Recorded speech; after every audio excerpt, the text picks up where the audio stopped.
6 years. 2,190 days. No birthday call, no Thanksgiving text, not even a card when my wife's sister passed and half the family showed up to the funeral but her. I had made a kind of peace with it, the way you make peace with a limp.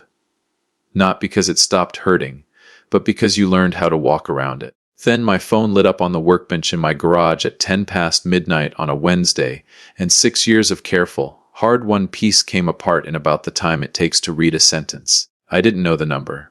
I knew the person behind it before I finished the first line. You don't forget your own daughter's number. Not in 6 years. Not in 60. Welcome to MY channel and told subscribe, like, and share to more interesting stories. My hands weren't steady picking up that phone. Not from anger. From something worse. Hope. The kind that shows up uninvited and refuses to leave, no matter how many times you've told it the door's locked. I read the message twice, out loud the second time, just to make sure I wasn't imagining it. Dad, saw the boat on your Instagram. We need to talk. Dinner Saturday, 7 p.m. The Wayfarer. Bring $180 and or don't bother coming. I sat down hard in the folding chair by my workbench. The same chair I'd sat in the night my wife told me she wanted a divorce. The same chair I'd sat in the night the shop's insurance lapsed, and I thought I'd lose everything I'd built. Some chairs just collect a man's worst nights. Not "Hi, Dad," not "I miss you," a number, a reservation, a price tag stapled to my own daughter's name. My name's Grant Halloway. I'm 61 years old.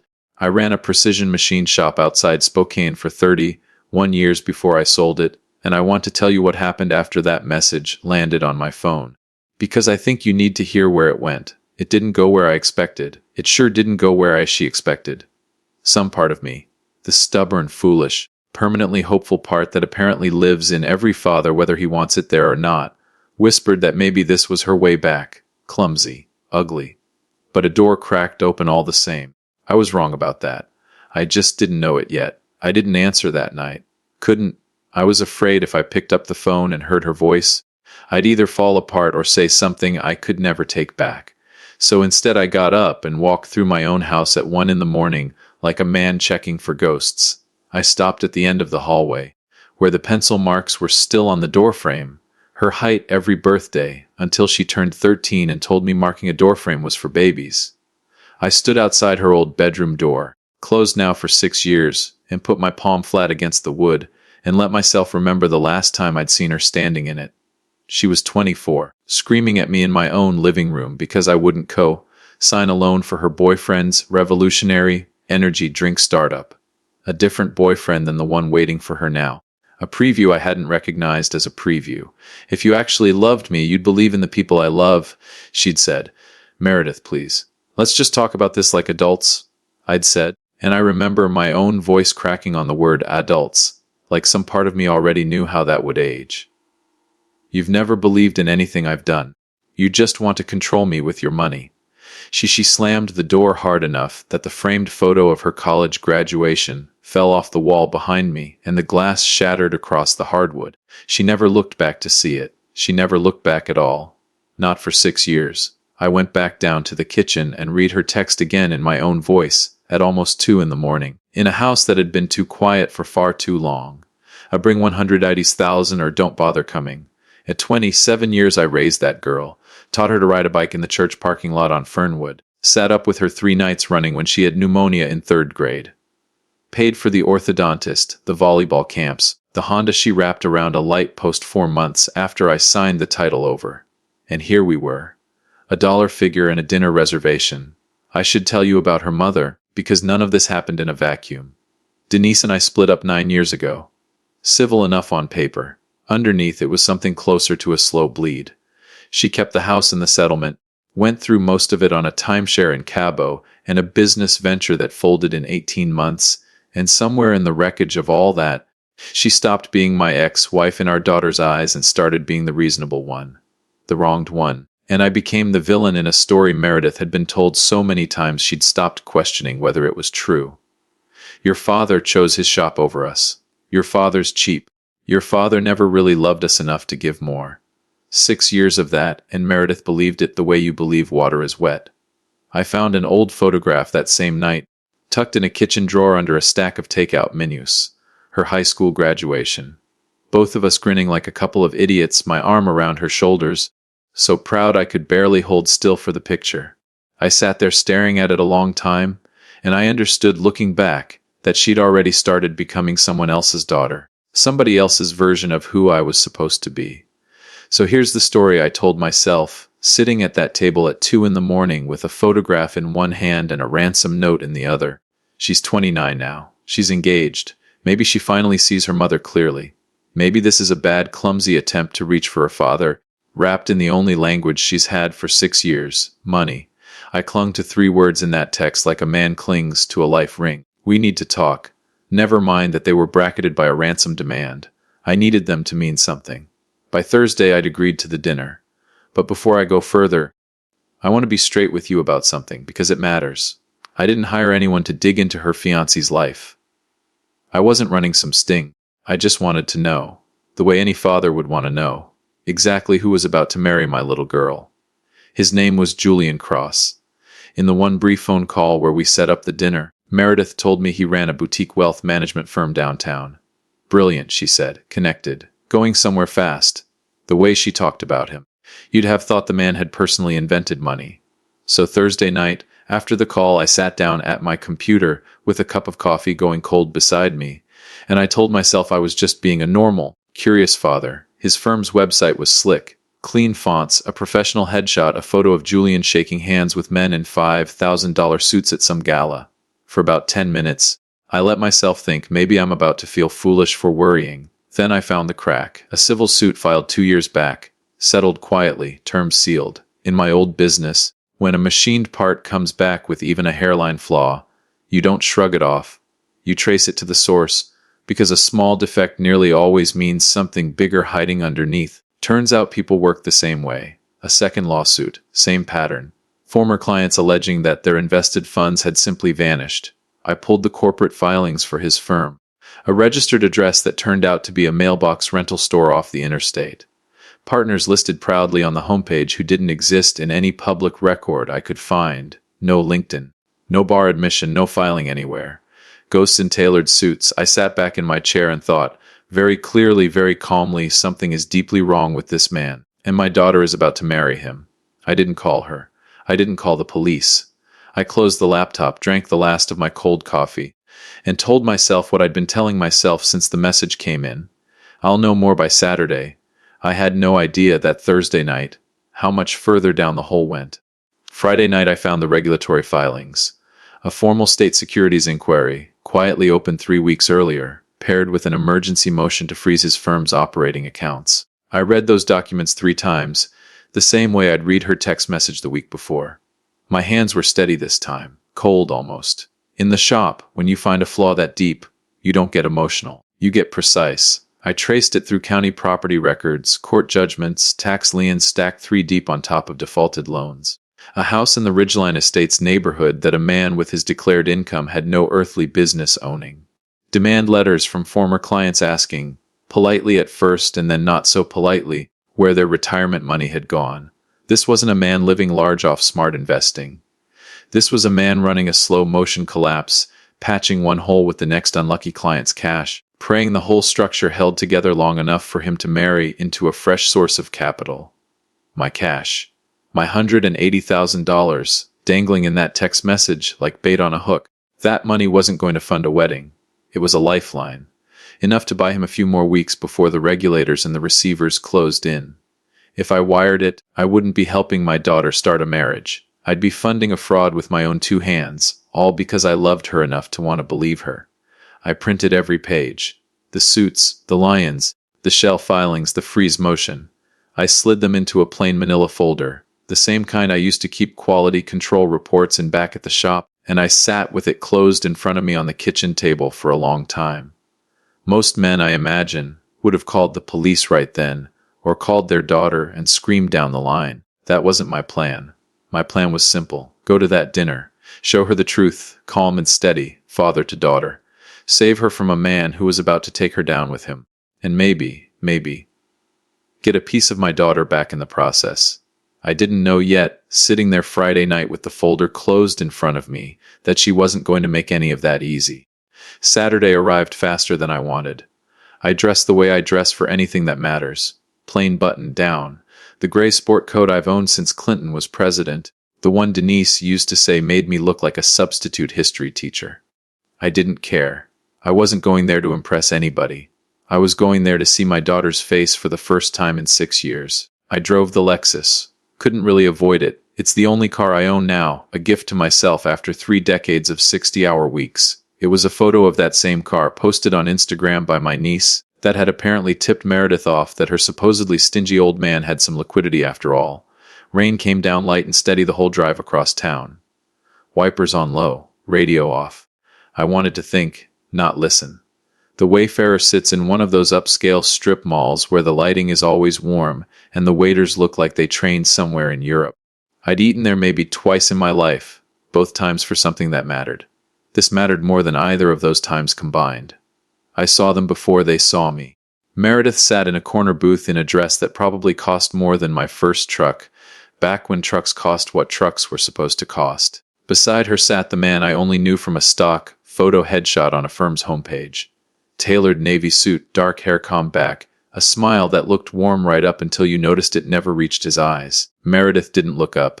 She was on her phone, thumb flicking bored already. Julian saw me first and he smiled, not a friendly smile, the kind a salesman gives you right before he tells you the extended warranty is really in your best interest.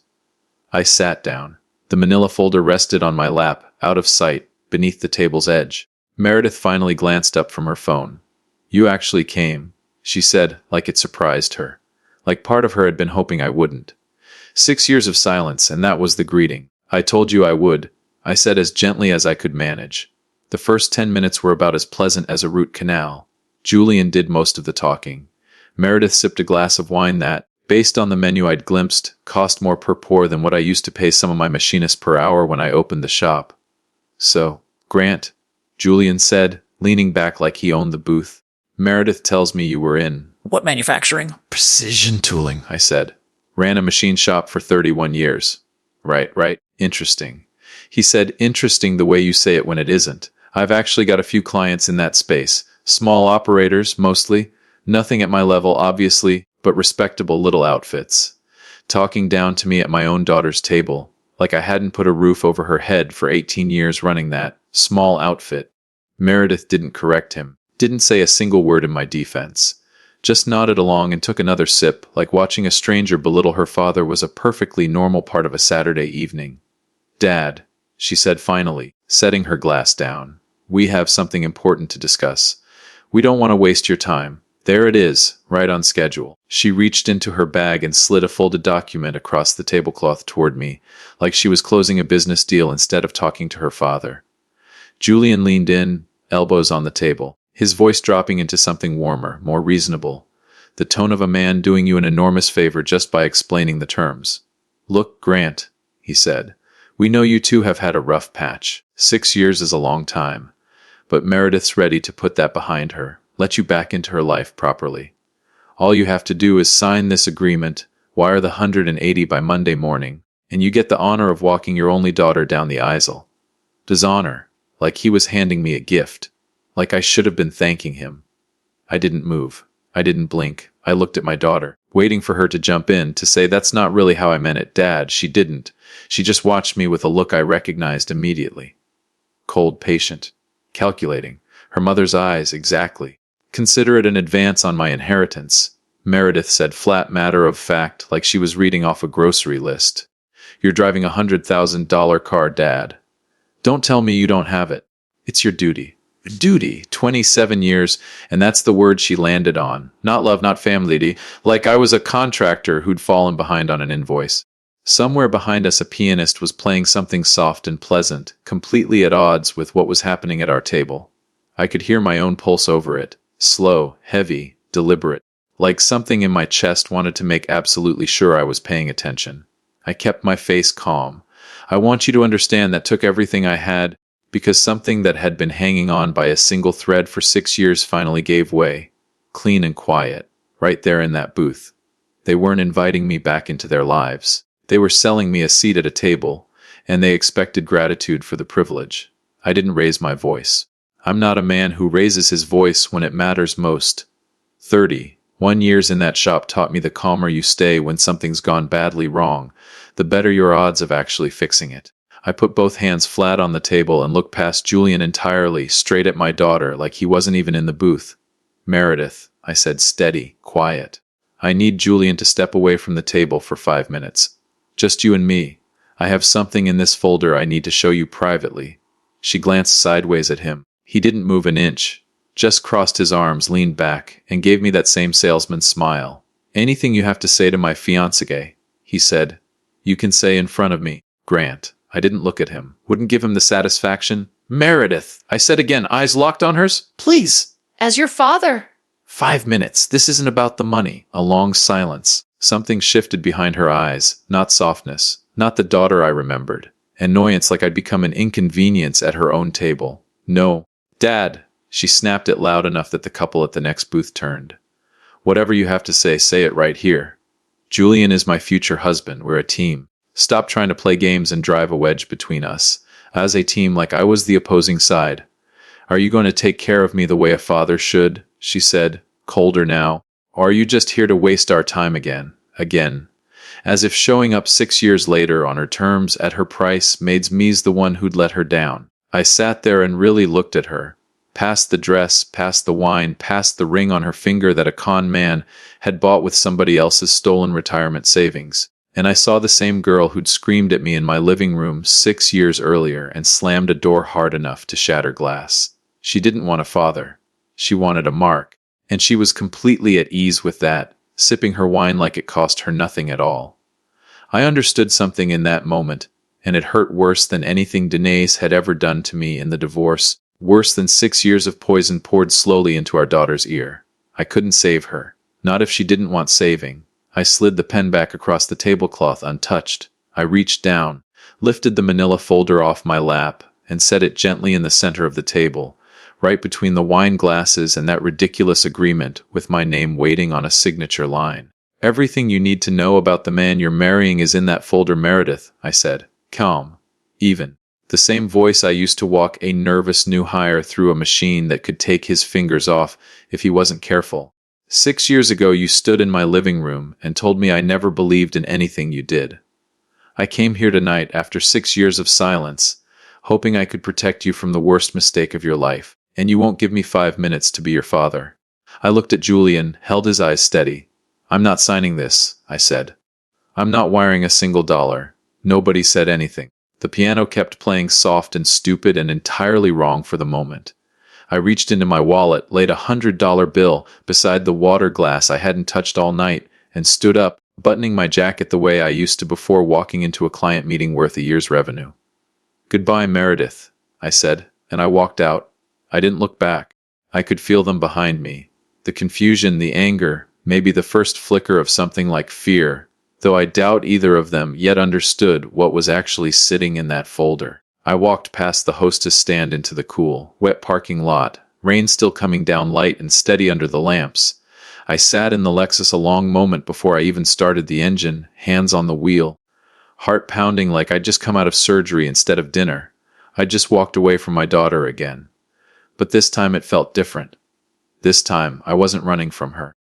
I was walking away from whatever she'd let herself become. I didn't drive home feeling like I'd won anything. I drove home hollowed out, like something had been surgically removed from my chest. But underneath all of that, quiet, small, almost embarrassing to admit, I felt something else too. Relief. I'd given her the truth, every page of it, sitting right there on that tablecloth. Whether she opened that folder or let it rot on the table wasn't mine to decide anymore. I had no idea, driving home under the streetlights that night, how fast that folder was going to catch up with both of them, or how loud the silence would get before my phone rang again. The 2 days after that dinner were the loudest quiet I've ever lived through, and I didn't have to say a single word for it to happen. Sunday I mowed a lawn that didn't need mowing, just to have something to do with my hands. Monday I went to church, said a prayer I wasn't entirely sure I believed in, for a daughter I wasn't entirely sure still existed the way I remembered her. I came home to a house that felt about 10 times bigger than it had the week before. Monday night I found out how the folder had landed. I was in my recliner, the local news on low, more background noise than anything, half reading the paper, when the anchor's voice changed. That little lift reporters get when a story's actually got some teeth. Breaking news tonight out of Ridgeline Estates. Federal and state investigators arrested a local wealth management advisor this evening on charges of securities fraud, grand larceny, and embezzlement. Sources say the arrest took place during the suspect's own engagement celebration. See, I set the paper down slowly, like moving too fast might make the moment disappear. The footage cut to a guest's phone video. Shaky party lights, a string quartet frozen mid-song, white flowers everywhere. The kind of venue that costs more per hour than most people make in a month. And there she was, my daughter, in a white dress laughing about something, champagne glass in hand. No idea that her entire world was 30 seconds from collapsing. Two men in dark jackets walked in through a side door. Calm, unhurried, the way people walk when they already know exactly how the next 5 minutes will go. I watched my daughter's face move through about 4 emotions in 5 seconds. Confusion, blank disbelief, then real horror, the kind you can't fake for a phone camera. They cuffed Julian right there in front of what looked like 70 guests, read him his rights, while the quartet just sat frozen, bows down, not knowing what to do with their hands. And as they walked him past her, my daughter screamed something into that shaking phone camera that I will never forget as long as I live. "This is your fault!" Someone did this to us. I turned the television off and sat in the dark a long while. Just me and the hum of the refrigerator down the hall. I want to be honest with you. I didn't feel triumphant. It would be easy to say I felt vindicated, that justice had finally been served, that it felt good. It didn't. I felt tired, sad in a way that sat heavy in my chest like a stone I'd swallowed. And underneath all of that, way down at the bottom, something I hadn't let myself feel in 6 years. A little bit free. I made myself a cup of coffee I didn't really want, and I waited because I already knew what was coming. Julian was gone. The wedding was gone. Whatever illusion Meredith had built her life around for the last 2 years had come apart. Live on the 10 o'clock news, for anyone with a cable subscription to watch. And when a person's whole world collapses at once, they don't usually reach for a stranger. They reach for whoever's left standing. I was the only one left. Over the next 2 days, the story spread the way I knew it would. The regional paper ran Julian's booking photo, beside quotes from former clients whose retirements had vanished into his shell accounts. Meredith's name got dragged through it too. Are the socialite fiancé caught in the blast radius? Part of me wanted to call her, shield her from the humiliation. I made myself put the phone down instead. She needed to hit the floor of that reality without a cushion, or she'd never learn how to stand back up on her own. So I waited. Wednesday night, 3 days after the arrest, I was sitting in this same recliner, coffee in hand, the house quiet the way it had been quiet for 6 years. A peace you get used to, even if you never stop missing what used to be loud. Then I heard it, pounding on my front door, fast and desperate, and underneath it a voice I hadn't heard in person in 6 years, cracking apart on every word. "Died, please, open the door. I need you." I set the cup down and walked to the door slowly, giving myself the extra few seconds to brace for whatever was standing on the other side. Meredith, mascara run black down both cheeks. Same dress from the engagement party, wrinkled now, one strap hanging loose off her shoulder, like she hadn't changed clothes in 3 days. Her eyes were swollen the way eyes only get when a body finally runs out of tears and starts producing something worse. "Dad," she said, nearly collapsing against the doorframe. "My whole life is ruined. Julian's arrested, the venue canceled everything. Why didn't you stop him?" I stood there and let that land. Let every word of it hang in the air between us. She was looking for someone to blame, someone to scream at, someone to fix it. And in that moment, standing on my own porch, I understood she still hadn't gotten it. Not even close. I stepped out onto the porch instead of letting her in, and pulled the door mostly shut behind me.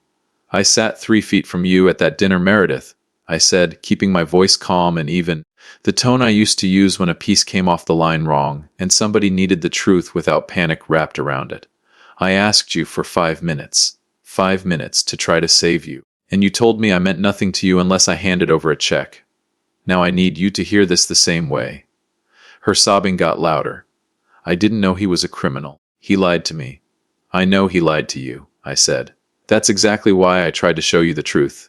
It was sitting right there in that folder, the lawsuits, the freeze order, all of it. You wouldn't even give me 5 minutes. What am I supposed to do now?" she said, her voice cracking so hard on the last word it barely came out at all. She looked at me like I could wave a hand and undo everything. Like I hadn't already tried exactly that 3 nights earlier, with a manila folder and $100 bill. I let the silence sit a moment before I answered, because I needed her to actually hear what came next, not just wait for it to end. I will pay for your therapy, I said, and I will make sure you have food on your table, because I'm your father and I love you, and that doesn't stop just because you hurt me. But the wedding, the lifestyle, the entitlement, that's over, Meredith. You have to rebuild this yourself. She opened her mouth to argue. I could see another excuse forming, another way to make this mine to fix.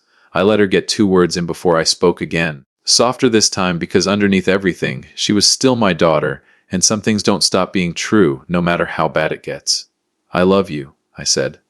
I will always love you. But I can't fix this for you. I can only be here when you're ready to do the work yourself. She stood there crying, mouth opening and closing, searching for words and coming up empty. Rain had started again harder now, and I could see her shivering in that thin dress. Please, Dad, she whispered. I don't have anywhere else to go. You have a home, I said, holding her gaze. My door will be open when you're ready to walk through it as my daughter, not as a creditor collecting a debt. Until then, I can't carry this for you. The panic in her face gave way to something heavier. The slow, crushing weight of real regret, settling onto her shoulders for what might have been the first time in her life. I stepped back inside and closed the door, slow and gentle. I didn't shut it out of anger. I shut it because boundaries mean nothing if you move them the moment things get uncomfortable. Through the glass panel beside the door, I watched her stand under the porch light a long moment before she finally turned and walked back to her car. I sat back down in my recliner. Outside, her engine started, idled, and faded off down the street. The house went quiet again. I picked up my coffee. It had gone cold. I drank it anyway. I didn't feel triumphant. There's no victory in watching your own daughter's world come apart, even if she built it on sand herself. All I'd done was refuse to be the foundation underneath somebody else's lie. I don't know if Meredith will ever walk back through that door on honest terms. That's not mine to decide anymore. But sitting there that night, watching the rain trace its way down the glass, my mind was clear for the first time in longer than I can remember. Sometimes loving someone doesn't mean catching them when they fall. Sometimes it just means telling them the truth about where the ground actually is and trusting them to find their own way back to standing.